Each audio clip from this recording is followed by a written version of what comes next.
ऊपर वाला सबकी सुनता है।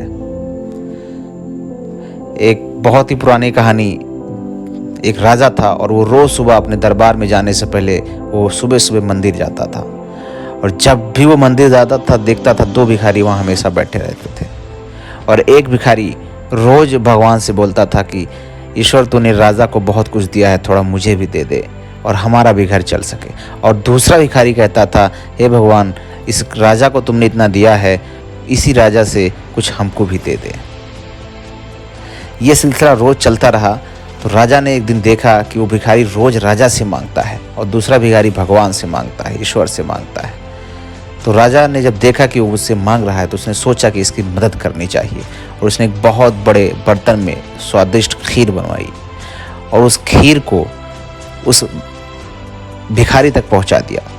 लेकिन उसने सोचा कि इस भिखारी की ज़रूरतमंद की मदद की जाए, तो उसमें कुछ सोने के सिक्के डाल दिए और वो खीर उस भिखारी को पहुंचा दिया।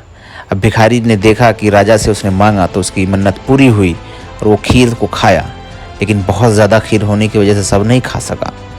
तो उसने दूसरे वाले भिखारी को चिढ़ाया कि तुम रोज़ भगवान से मांगते थे, तुम्हें कुछ नहीं मिला, मैंने राजा से मांगा, देखो इतना ज़्यादा खीर मिला, पेट भर गया, ये लो तुम भी खा लो।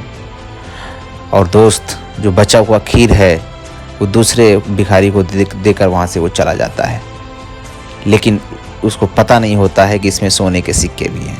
तो जो भिखारी रोज़ भगवान से मांगता था उसको खीर भी मिला और खीर खत्म होने के बाद उसको सोने के सिक्के भी मिले।